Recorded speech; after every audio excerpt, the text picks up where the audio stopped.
Olá, bem-vindo, bem-vinda. Essa é a nossa aula 2 do curso de Espiritismo Básico.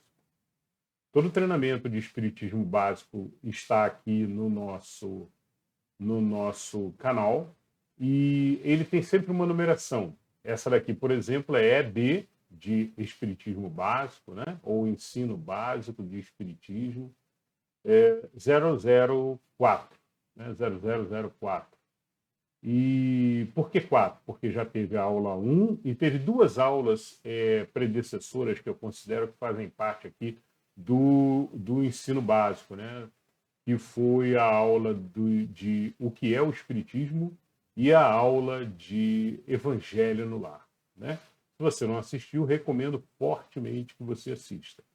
Esse curso, esse treinamento, esse estudo em conjunto, ele serve para conhecer o Espiritismo e ele é também uma reforma íntima, aonde a gente vai galgando pouco a pouco uma melhor condição para o indivíduo, para o ser, né, para nós mesmos. Então é isso. Então vamos começar então o nosso ensino de hoje com o sinal verde, né? Então o primeiro passo é ler o sinal verde, depois a gente lê o Livro dos Espíritos e depois a gente fala sobre alguns conceitos básicos de espiritismo. Então vamos ao sinal verde na leitura de hoje. Os dois livros são esses aqui, né? Então, o Sinal Verde e o Livro dos Espíritos é o que a gente usa. E a gente recomenda fortemente que você tenha também em casa para ler, para acompanhar as aulas, mas se não tiver o livro, eu vou fazer a leitura, então você ouve apenas e vai fazendo o seu entendimento, né? A gente recomenda também sempre fazer uma anotação dos principais pontos, né? Para que você faça bem o aprendizado. Anotar o que a gente está ouvindo ajuda muito no aprendizado, na compreensão. Então, é apenas uma recomendação, naturalmente, cada um segue como achar melhor, ok? Muito bem, a leitura de hoje do Sinal Verde tem o título de Saudações. Toda saudação deve basear-se em pensamentos de paz e alegria. Pense no seu contentamento quando alguém lhe endereça palavras de afeto e simpatia. E faça o mesmo para com os outros. Mobilize o capital do sorriso e observará que semelhante investimento lhe trará precioso rendimento de colaboração e felicidade. Uma frase de bondade e compreensão opera prodígios na construção do êxito. Auxilie aos familiares com a sua palavra de entendimento e esperança. Se você tem qualquer mágoa remanescendo da véspera, comece o dia à maneira do sol, esquecendo a sombra e brilhando de novo. Bom, o texto não é complexo, mas vale a pena alguns pontos de reflexão aqui, de atenção, né?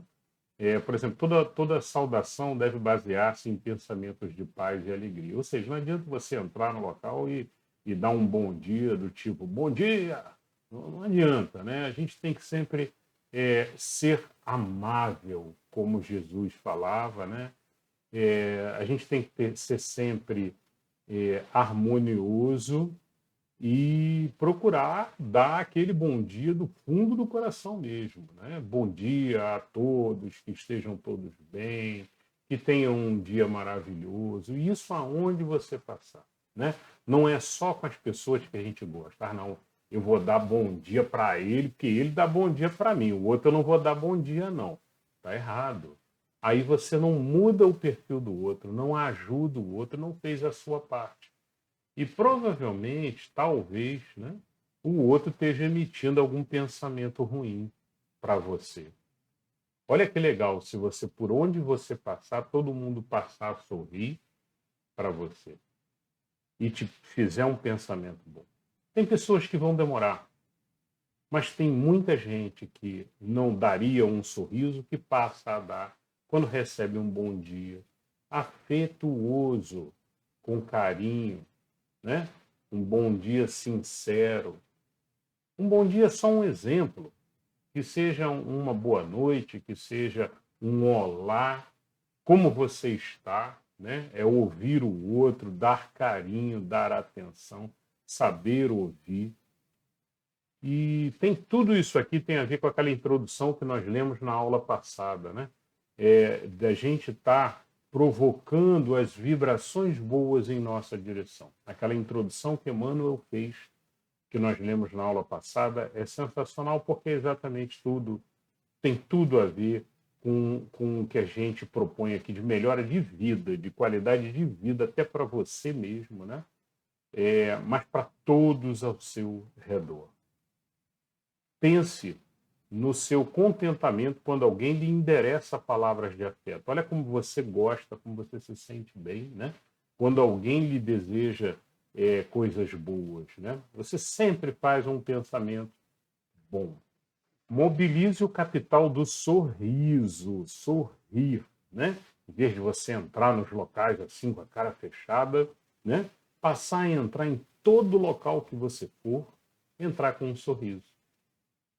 Mesmo que seja aquele sorriso sem mostrar os dentes, né? Aquele sorrisinho meio assim, já agrada, já mostra que você... Todo mundo que olha fala assim, ele é boa pessoa. Mesmo que não te conheça, mas já emite uma vibração boa para você. Tá? Então, mobilize o capital do sorriso e observará que semelhante investimento lhe trará precioso rendimento de colaboração e felicidade. Sobre o sorriso, muito interessante, é que quando a gente sorri, mesmo que seja assim de ladinho, né? De leve, sem precisar dar, assim, ficar andando, né? Não é assim, né? A gente pode ser um sorrisinho bem de leve, bem sutil, levantando levemente aqui. É provado já cientificamente que o nosso cérebro relaxa. Ele tem um relaxamento natural, ou seja, acaba aquela tensão, aquele nervoso, né? Por quê? Porque você provocou um sorriso, né? E esse sorriso transmite através do subconsciente, transmite aquela sensação de paz, de tranquilidade. Estou num local bom, estou num local tranquilo e estou me sentindo bem. Então, o sorriso, além de você mandar para os outros, né, uma boa vibração e receber de volta uma boa vibração também, você ainda transmite para o teu subconsciente essa sensação de paz. Então, exerçam o sorriso, tá? É uma prática fantástica. Mobilize o capital do sorriso, então. Uma frase de bondade e compreensão opera prodígios na construção do êxito. Então, é aquilo que a gente falou também na aula passada, né? De, olha, às vezes uma frase, uma palavra, você pode mudar o dia daquela pessoa, pode tornar o dia daquela pessoa um dia bom, né? Então, lembrem-se sempre do efeito cascata que provoca um pensamento, né? E é sempre assim, um pensamento provoca palavras, né? A gente pensa, emite palavras, aquelas palavras emitidas, elas mesmas já podem emitir algumas reações, né? Mas a gente, das palavras que a gente emite, a gente acaba gerando uma vibração em torno de nós, né? E essa vibração ela sai de nós mesmos, de como nós estamos nos sentindo, mas ela também você recebe de todos que estão ao seu redor. E o nosso objetivo é sempre melhorar a nossa aura, melhorar a nossa vibração. Para quê? Para que a gente atraia coisa boa para a nossa vida, né? Então, se você está vibrando bem, se você está com pensamentos bons, O que você vai atrair, pode ter certeza, são pessoas boas, pessoas com boas intenções, pessoas que estão no mesmo nível vibratório. É assim que funciona. Uma frase de bondade, então, e compreensão opera prodígios na construção do êxito. Auxilia os familiares com a sua palavra de entendimento e esperança. Então, em vez de debochar, fazer sarcasmo ou implicar com os familiares, assuma uma postura de ajuda, colaboração, parceria, porque afinal vocês estão vivendo juntos, né? Se são familiares que moram juntos, então, né? Vocês moram na mesma casa, no mesmo teto, estão aqui para se ajudar. Se você tem qualquer mágoa remanescendo da véspera, ou seja, do passado, né? Se você traz qualquer mágoa contra uma pessoa ou contra outra, comece o dia esquecendo isso. Então, não pense, se bateu num pensamento, qualquer pensamento desse tipo de mágoa, de ressentimento, tire aquele pensamento, mude, é assim que a gente faz. A gente muda aquele pensamento, traz um pensamento bom, dizendo, não, estamos todos aqui em evolução, estamos todos aqui progredindo, aprendendo. Ela cometeu erros, ele cometeu erros, não tem problema, eu também cometo erros, e a gente vai aguentando, compreendendo, aí entra a compreensão, né? Eu vou compreendendo essa situação de que todo mundo está em evolução, aprendendo. Uns erram mais, é verdade, uns erram um pouquinho menos, mas todo mundo erra. Então não adianta ficar emburrado, tem que compreender e tentar ajudar a pessoa, conversar amigavelmente, se colocar no lugar do outro e fazer como o sol, né? Esquecer muita coisa, abrir um novo dia, esquecendo as sombras, né? E brilhando de novo para todos, né? Jesus falou, amai-vos uns aos outros, né? E a todos, não é só amar aquele que você gosta, não, é amar a todos, inclusive os vossos inimigos. Muito bem, esse foi então o texto do Saudações do livro Sinal Verde. Agora vamos ler então, vamos mudar aqui agora para a leitura do capítulo 2. Vamos começar o capítulo 2 do Livro dos Espíritos, tá? E no capítulo 2 do Livro dos Espíritos, lembrando que o Livro dos Espíritos, ele foi todo ele feito por Kardec, né, das mensagens que Kardec recebeu, não diretamente, com vários médiuns participando, aonde ele fazia a mesma pergunta para médiuns diferentes, né? Perguntava para um, recebia aquela resposta, perguntava para o outro, recebia aquela resposta, as respostas que vinham são iguais? São iguais. Opa, então estamos corretos, né? Esses dois médios são fidedignos, são realmente médios que a gente pode acreditar, e eu vou trabalhar com eles então. E aí ele começou a compilar as mensagens, via que as mensagens que chegavam eram realmente mensagens iguais e mensagens que ele poderia então concluir que se tratava daquele grupo de mensageiros de Jesus que vieram trazer a boa nova do Espiritismo, né? Então vamos lá. Então a questão que nós vamos começar com o assunto. Bom, o assunto é dos elementos gerais do universo. Esse é o capítulo 2. Então ele vai falar sobre os elementos gerais do universo, né? E ele vai começar com conhecimento do princípio das coisas. O princípio das coisas. Questão número 17.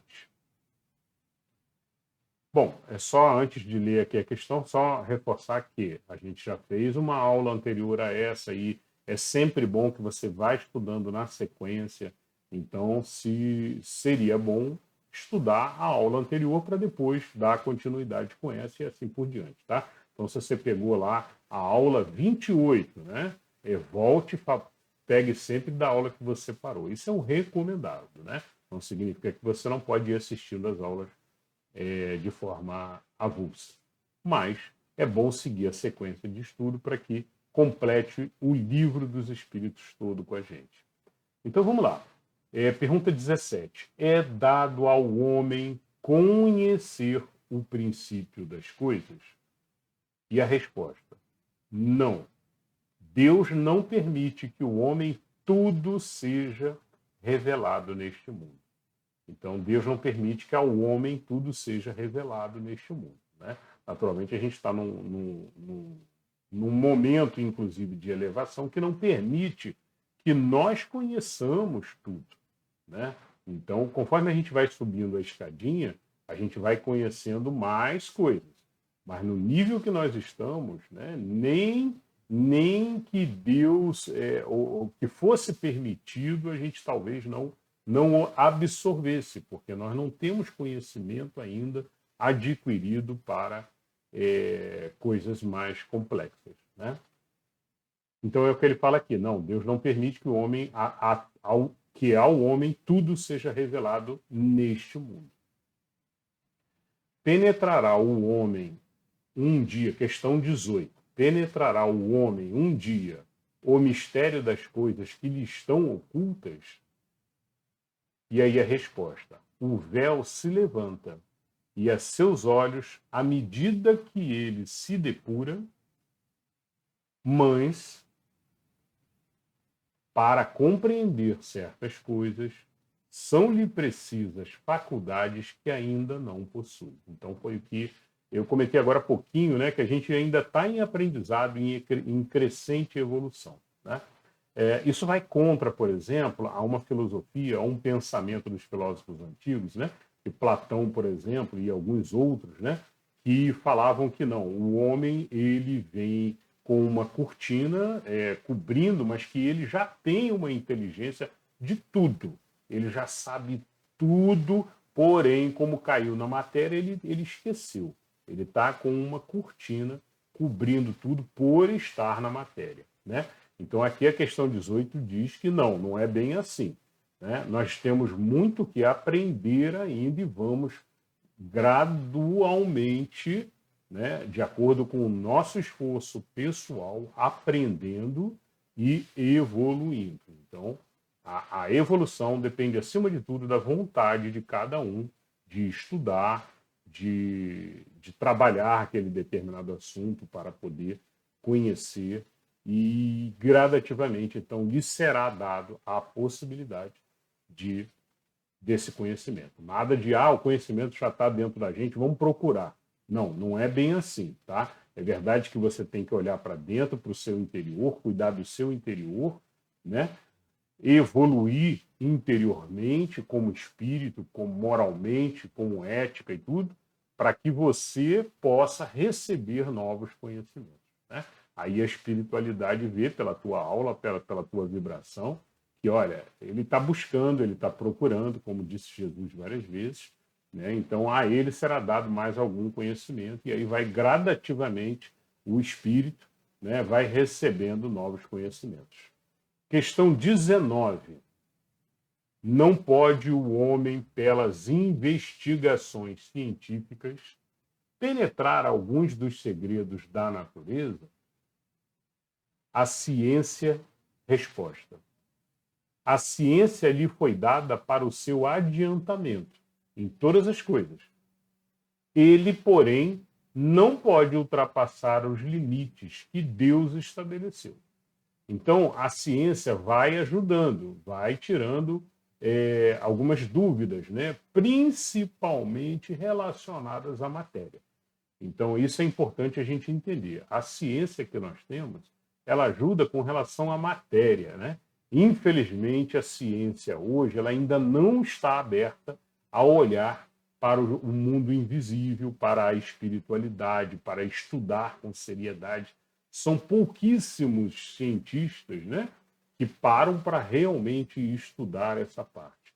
Aqui, nós tivemos aqui no Brasil alguns, né, mas é basicamente isso, né? A ciência ela vai ajudando o intelecto do ser também a melhorar, ele começar a pensar melhor, de forma mais racional, a conhecer as coisas da matéria, fica mais fácil de também compreender as palavras, o raciocínio fica mais fluente, mas mesmo assim existem os degraus que a gente tem que passar. E a cada degrau novo, a gente recebe da espiritualidade mais conhecimento para a gente estar evoluindo.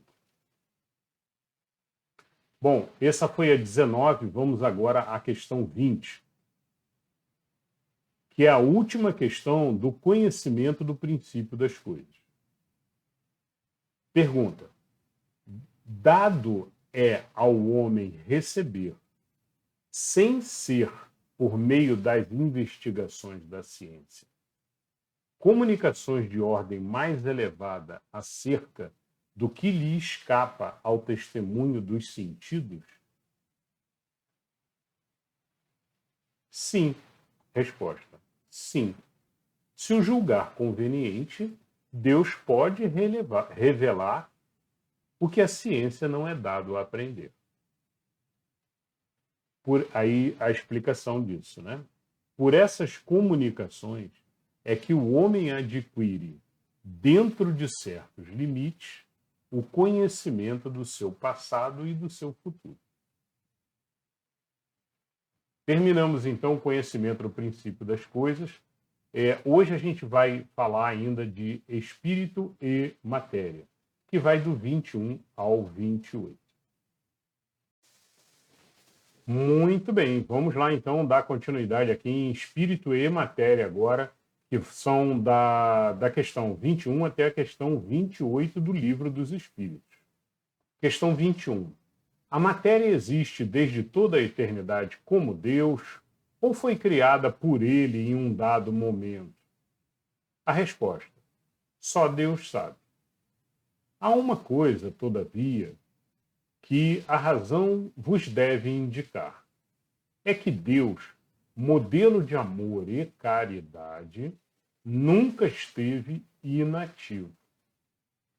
Por mais distante que logreis figurar o início de sua ação, podereis concebê-lo ocioso, um momento que seja?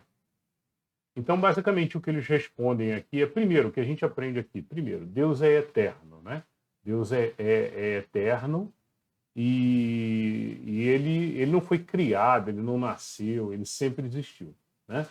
Então, ele fala aqui, então, que, olha, que alguns conceitos, algumas inteligências, alguns conhecimentos, nem eles mesmos sabem ou não estão autorizados a passar, tá? Os espíritos também, eles dão uma brecada, pelo que a gente percebe aqui do estudo, né? Em alguns momentos eles seguram e deixam claro, inclusive, para Kardec, dizendo, olha, isso não lhe é permitido conhecer neste seu momento de evolução, né? Lembrando que nós estamos em processo de evolução constante, em reencarnações constantes, e a cada reencarnação que nós fazemos, a gente já está um degrau a mais na nossa jornada de evolução, e aí vem mais conhecimento, vem mais aprendizado, né? De preferência com um mundo cada vez melhor, né? É isso que a gente espera aí. Às vezes demora um pouco, mas a melhoria vai acontecendo gradativamente no planeta. Então é basicamente isso, né? E ele diz, olha, Deus não para de criar constantemente. Essa é uma outra mensagem que a gente tem aqui, né? Ele diz aqui, olha, por mais distante que logreis figurar o início de sua ação, podereis concebê-lo, né? Imaginá-lo aqui ocioso, ou seja, parado, sem fazer nada? Não, né? Então, Deus está constantemente criando. Outra mensagem muito importante é modelo de amor e caridade. Um Deus bom. O Espiritismo acredita em um Deus de amor e de caridade. Um Deus bom, né? E como a gente viu, a primeira pergunta, que era a definição de Deus, né? Que é uma inteligência suprema, né? Criador de todas as coisas. Então, 22. Define-se geralmente a matéria como sendo o que tem extensão, o que é capaz de nos impressionar os sentidos, o que é impenetrável. São exatas estas definições? Definições, então, de o que é penetrável, o que é impenetrável, o que é capaz de impressionar os sentidos, né?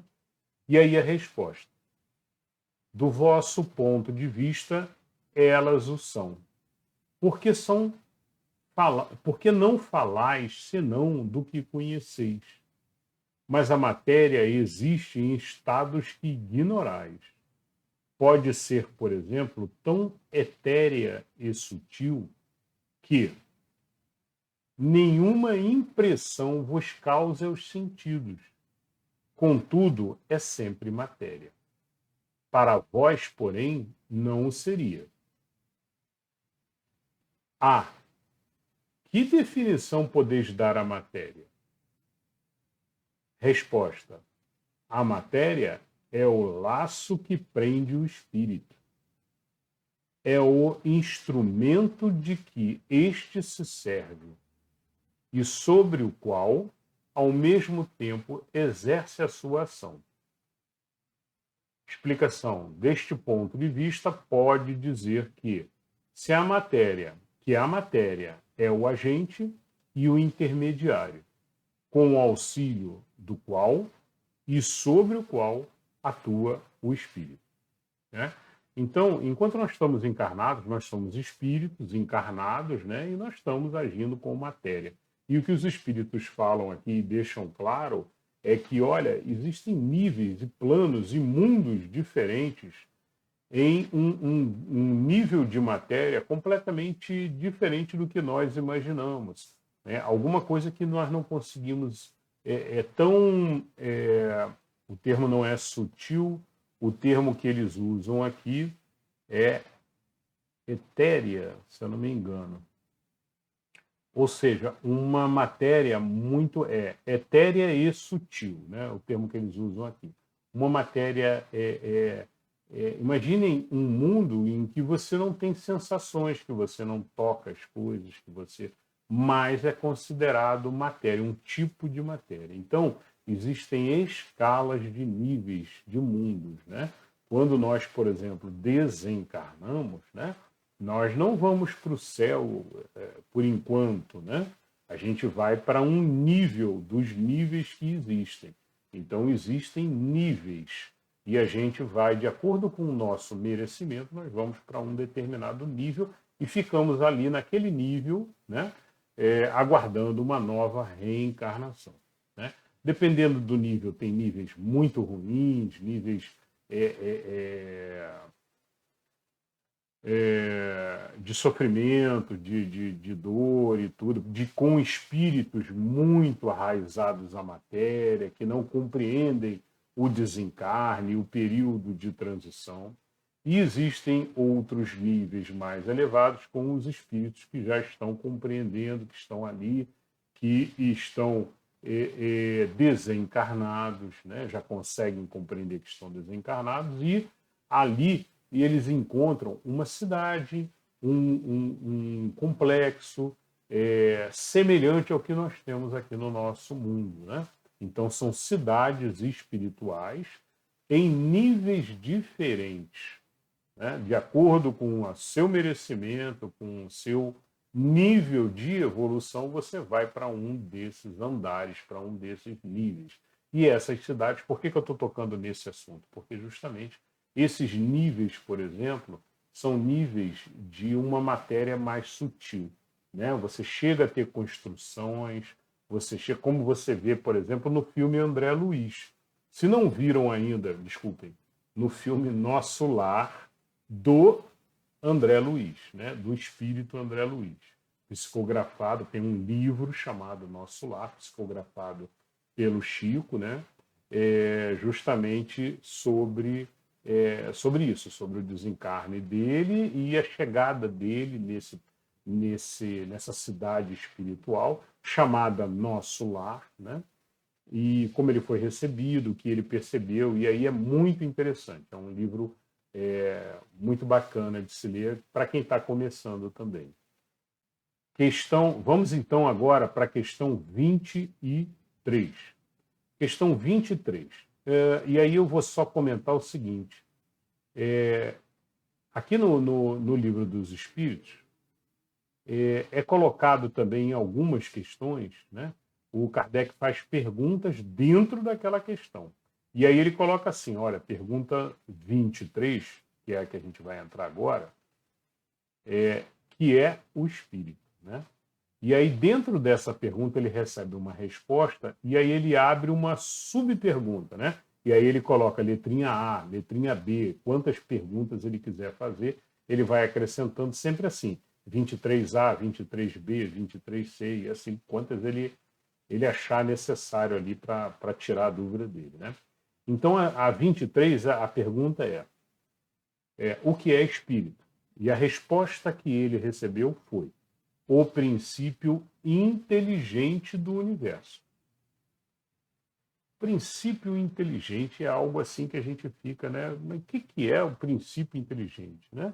Então, eu acho que o que a gente pode imaginar, né, é um ser, né, um ser de luz, uma luzinha lá acesa, e aquele ser ele possui inteligência, tá?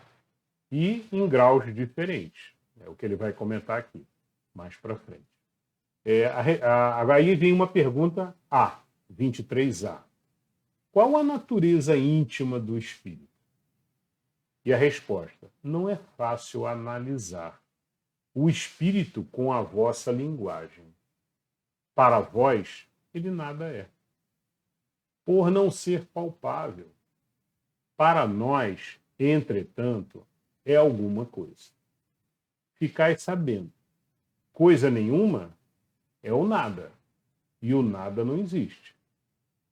Ou seja, ele está dizendo aqui que, olha, o espírito, apesar dele não ser palpável, você não poder tocar, né? Ele é a nossa, é como se fosse a nossa consciência, né? Quando nós vamos, a matéria fica, né? O corpo fica tudo, né? E isso não somos nós, né? Você não é o teu braço, a tua perna, né? Você não é esse corpo que você está vivendo agora. Você é uma consciência. Então o espírita, né? Ele tem que ter essa consciência, tem que ter esse pensamento, tem que compreender isso. Nós não somos essa matéria que nós estamos vivendo nesse momento. Essa matéria ela foi emprestada, né? Ela foi emprestada por Deus para que nós façamos essa encarnação, mas nós somos muito mais do que isso. Nós somos uma consciência, um ser eterno que vai durar eternamente, mas que nós vamos então largar essa matéria e vamos para a espiritualidade. Na forma de quê? Né? E aí você pode imaginar aí um serzinho luminoso flutuando e se afastando da sua matéria e pronto, houve ali o desencarne. Ah, mas existem muitos casos em que a pessoa, quando desencarna, você ainda vê ela no formato. Essas são questões mais avançadas que algumas vão ser abordadas aqui, outras a gente vai ver em aulas mais avançadas, né? Por que isso acontece, né? Acontece sim, né? E é frequente, é normal, né? Considerado normal, né?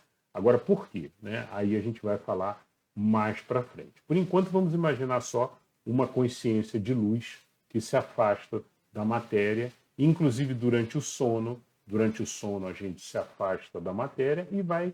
Por isso é que muitas vezes a gente viaja, a gente vê que a gente está num local, né? E depois muitas vezes a gente acaba estando de fato naquele local. Então, por causa disso, porque a nossa consciência durante o sono a gente também tem essa capacidade. E a gente vai para estudo muitas vezes também, tá? Durante o sono, se a gente tiver com uma boa vibração, se a gente pedir para o nosso mentor e para Deus, né, essa oportunidade de estudo e aprendizado, a gente é levado também para palestras na espiritualidade, né, onde a gente consegue estar estudando, evoluindo, progredindo constantemente, mesmo estando o corpo descansando, o corpo dormindo, repousando, você você consegue ir estudar. Bom, ok, vamos lá. 24. É o espírito sinônimo de inteligência?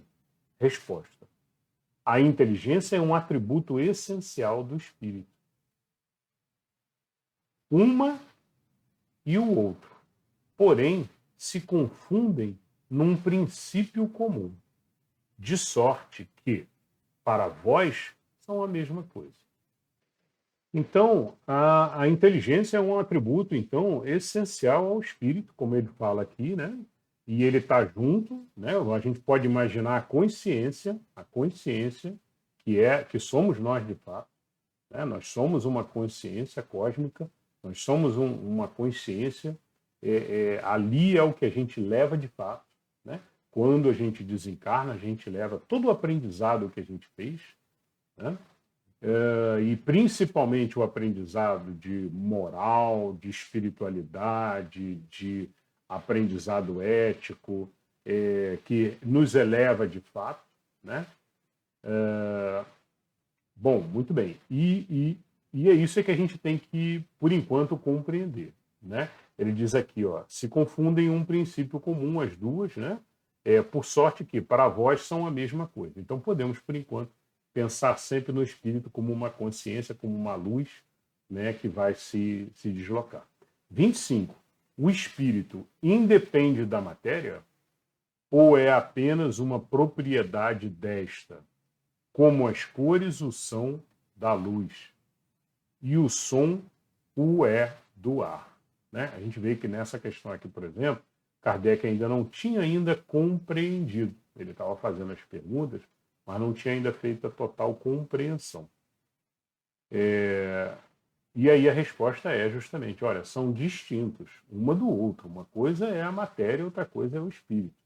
Né? A união do espírito e da matéria é necessária para intelectualizar a matéria. Né?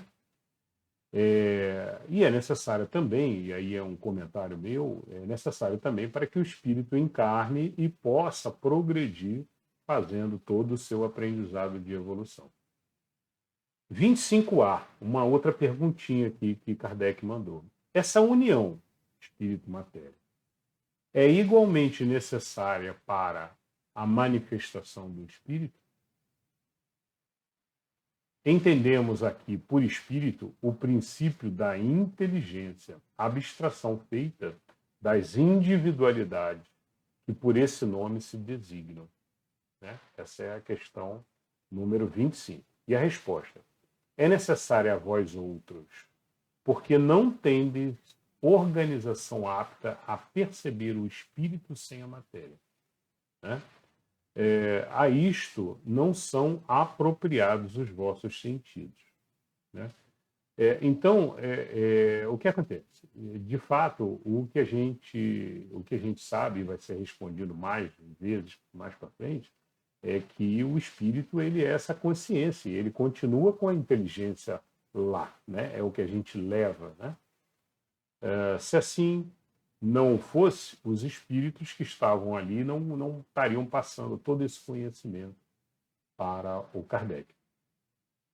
26 agora. Então vamos agora para o 26, questão 26 e 27.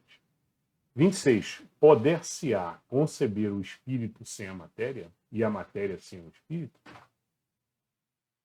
Pode, se é fora de dúvida pelo pensamento. Né? Então, o que Kardec perguntou foi, olha, podemos conceber, imaginar o espírito sem a matéria e a matéria sem o espírito? Né? E a resposta é sim,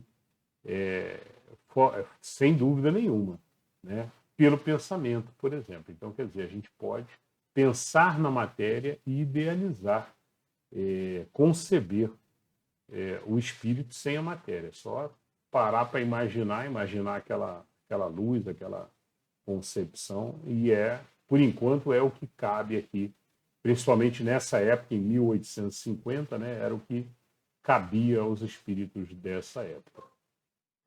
Aí, muito bem, vamos à questão 27 agora. Questão 27, a pergunta é curtinha, né? É essa pergunta Há, então, dois elementos gerais no universo, matéria e o espírito? E a resposta ela é um pouco mais longa. Vamos lá. Sim.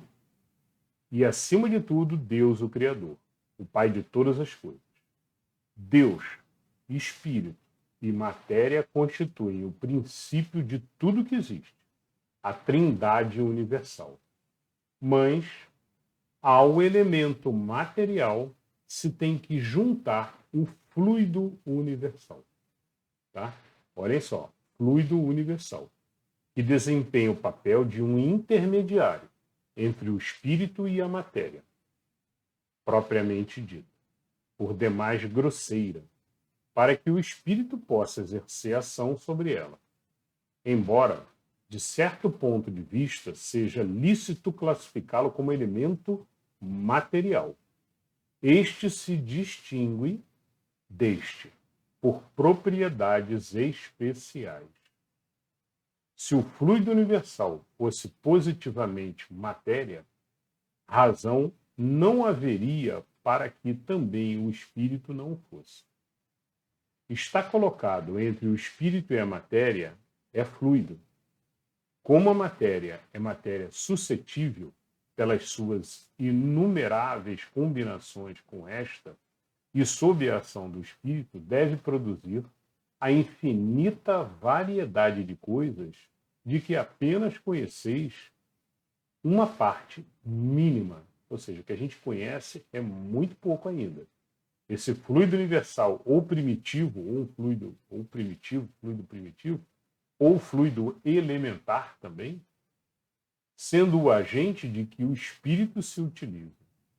É o princípio sem o qual a matéria estaria em perpétuo estado de divisão e nunca adquiriria as qualidades que a gravidade lhe dá.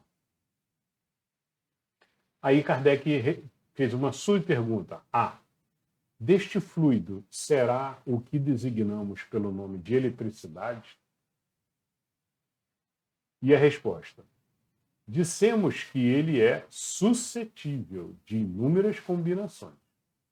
O que chamar fluido elétrico, fluido magnético, são modificações do fluido universal, que não é, propriamente falando, senão matéria mais perfeita, mais sutil, e que se pode considerar independente.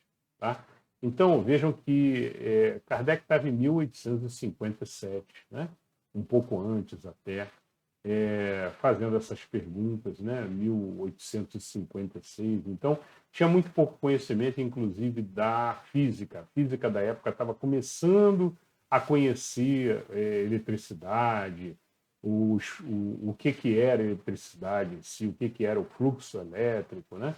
Magnetismo, né? Então eles estavam no início disso tudo. E aí, quando os espíritos colocaram a esse ponto aqui, ele logo associou, mentalmente, ele associou ao fluido, à eletricidade, né? Ao fluxo da eletricidade. E aí os espíritos responderam dessa forma, então, dizendo que, olha, o que chama de fluido elétrico ou fluidos magnéticos, né? São modificações desse fluido universal, que é alguma coisa mais primordial, né? Alguma coisa mais primária a tudo isso e que, de uma certa forma, ali está atuando também na matéria. E agora a questão 28, então, para a gente finalizar hoje aqui. Pois que o espírito é, em si, alguma coisa, não seria mais exato e menos sujeito à confusão dar aos dois elementos gerais as designações de matéria inerte e matéria inteligente? E aí a resposta dos espíritos, né? Muitas vezes, inclusive, vocês vão ver essas respostas dessa forma, né? Dizendo que, olha, com as suas palavras não são tão importantes, você chama como você quiser, são conceitos, né? E Kardec, naturalmente, como um cientista, como um estudioso, né? Um professor, sempre procurava definições técnicas, né? definições técnicas, conceitos e tudo. Como é que a gente pode conceituar isso, conceituar aquilo? E a resposta dos espíritos é justamente, olha, as palavras, como você vai chamar, não é tão importante, né? Então, as palavras pouco nos importam. Compete-vos a vós formular a vossa linguagem da maneira que vos entenderdes, né? E, naturalmente, aí as vossas controvérsias provêm, quase sempre, de não vos entenderdes acerca dos termos que empregais, por ser incompleta a vossa linguagem, para exprimir o que não vos fere os sentidos, né? A comunicação dos espíritos, ela é muito mais completa do que a nossa comunicação, como nós estamos acostumados com palavras, né? Com linguagens, né? Os espíritos não se comunicam com palavras, com linguagem, eles se comunicam principalmente, né, com ondas mentais, me foge o termo agora, seria com telepatia, né, com a transmissão de pensamento. Essa seria a melhor forma da gente expressar, né, com a transmissão do pensamento. O pensamento é enviado e é recebido e o outro compreende, né? E aquele pensamento muitas vezes não tem palavras, aquele pensamento tem formatos, tem direção, tem explicações, às vezes até complexas, né? Mas sem usar palavras. É algo muito difícil da gente compreender, né? E é mais ou menos isso que eles tentam explicar aqui, né? As palavras pouco nos importam, compete-vos a vós formular a vossa linguagem para que compreendam, né? Mas então é isso. E aí tem uma explicação aqui importante. Olha, um fato patente domina todas as hipóteses. Vemos matéria destituída de inteligência e vemos um princípio inteligente que independe da matéria. Independe da matéria, né? Que é o espírito. A origem e a conexão dessas duas coisas nos são desconhecidas. Se promanam ou não de uma só fonte, se há pontos de contato entre ambas, se a inteligência tem existência própria, ou se é uma propriedade, um efeito, se é mesmo, conforme a opinião de alguns, uma emanação da divindade. Ignoramos. Elas se nos mostram como sendo distintas. Daí o considerarmos-las formando os dois princípios constitutivos do universo. Vemos, acima de tudo isso, uma inteligência que domina todas as outras, que as governa, que se distingue delas por atributos essenciais. A essa inteligência suprema é que chamamos de Deus. Bom, então é isso, tá?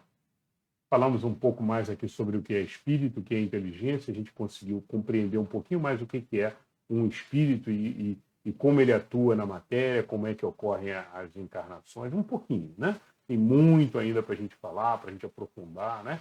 No Livro dos Espíritos são mais de 500 perguntas. E nós estamos na pergunta 28.